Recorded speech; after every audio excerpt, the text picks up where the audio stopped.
નમસ્કાર દર્શક મિત્રો, હું જયશ્રી પરીખ આમોદ તુફાન ન્યૂઝમાં આપની સાથે. તો જુઓ આજના વિશેષ સમાચાર. આમોદનું મોટું તળાવ સંપૂર્ણ ભરાય તે પહેલા જ કોન્ટ્રાક્ટર દ્વારા પાણીનો નિકાલ કરી તળાવ બ્યુટિફિકેશનની ક્ષતિ ઢાંકવાનો પ્રયાસ.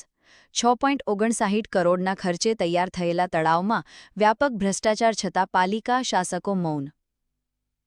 આમોદ મોટા તળાવ ખાતે નગરપાલિકા દ્વારા 6.59 કરોડના ખર્ચે તળાવ બ્યુટિફિકેશન કરાવવામાં આવી રહ્યું છે, પરંતુ જ્યારથી તળાવનું ભૂમિપૂજન થયું ત્યારથી જ તળાવ ભ્રષ્ટાચારના વમળમાં ઘેરાયું છે, જેમાં તળાવમાં એસ્ટિમેન્ટ વિરુદ્ધ કાળી માટીનો ઉપયોગ કરવામાં આવ્યો હતો, તેમજ મોટા તળાવમાં રબર મેટલ પણ હલકી ગુણવત્તાનો ઉપયોગ કરવામાં આવ્યો છે.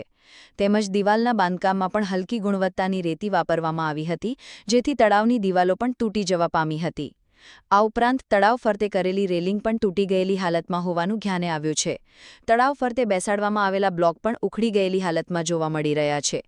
તળાવ બ્યુટિફિકેશનની કામગીરીમાં કોન્ટ્રાક્ટરે ગંભીર બેદરકારી દાખવી હોય તેવા આક્ષેપો નગરજનો દ્વારા કરવામાં આવી રહ્યા છે. તળાવની આસપાસના રબર મેટલની પાળો બેસી ન જાય તે બહાને કોન્ટ્રાક્ટરે પોતાની કુનેહ બુદ્ધિથી ખૂબ જ નીચાણવાળી જગ્યાએ પાઇપનું ભૂંગળું બેસાડી દીધું છે, જેના કારણે તળાવમાં પાણી પૂરેપૂરું ભરાય તે પહેલાં જ લગભગ 5 ફૂટ જેટલી ઊંચાઈએથી પાણી બહાર નીકળી જાય છે, જેથી તળાવ ક્યારેય સંપૂર્ણ ભરાય નહીં, જેથી તળાવની સુંદરતા અને આકર્ષણ બગડી ગયું હોવાનું લોકોમાં ચર્ચાઈ રહ્યું છે. જેથી નગરજનોમાં માંગ ઉઠી છે કે પાણી બહાર ન જાય, તળાવ સંપૂર્ણ ભરાય તેની યોગ્ય તકેદારી લેવામાં આવે. આમોદ નગરજનોમાં ચર્ચા જાગી છે કે જો તળાવ સંપૂર્ણ ભરાય જ નહીં તો પછી તળાવ બ્યુટિફિકેશનનો મતલબ શું છે? અત્રે ઉલ્લેખનીય છે કે આમોદ પાલિકા શાસકો દ્વારા કોન્ટ્રાક્ટર પાસેથી પેટ બાંધીને ટકાવારી લઈ લીધી હોય તો તળાવની કામગીરી બાબતે કોઈ દેખરેખ રાખતું નથી. Bureau chief Maqsood Patel, Amod. કોણે તોડવાની પરમિશન આપી?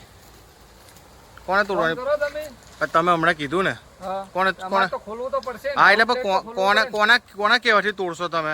તમારા જ કહેવાથી? અમારા કહેવાથી નહીં. હા, અમારે આઉટલેટ તો ખોલવું પડશે ને. તળાવ ફૂલ થઈ ગયું હોય. હા, તળાવ તો ખોલવું. પણ એવું નહીં કે કોના કહેવાથી તોડો છો? પૂછી લો કોને કહેવાથી. હમણાં તો તમે બોલ્યા. એ તો અમાર તો અમને મળ્યું હોય ને અમે બીજાને શું કરવા જાણ કરા. પણ તમારાથી તો ના તોડાય. તમે કીધું ને, ચીફ ઓફિસરે કીધું. એ જ અમે કેમ અમે બધાને કહેવા નહીં જઈએ. ચીફ ઓફિસરે કીધું. અમારે અહીંથી કમ્પ્લેન આવી છે કે રોડ ઉપર પાણી. એવું કીધું તમને? કોણે ચીફ ઓફિસરે કીધું? અમારે તો અમારે આગળથી વાત થઈ હોય ને, અમે તો ડાયરેક્ટ સુપરવાઇઝર એટલે અમને કીધું હોય. તમને કોણે કીધું એવું પૂછે છે? ચીફ ઓફિસરે કીધું કે અશ્વિનભાઈએ કીધું કે? અશ્વિનભાઈ કીધું. બાબુભાઈ કીધું છે. હા, બાબુભાઈ કીધું. દિવાલ તોડવાનું બાબુ નામે આ તળાવ વાળો એન્જિનિયર છે તે કઈ રીતે આ તમે ગટર તોડ નાખશો હવે? એટલે ગટરમાં જ તોડવાનું જ ને.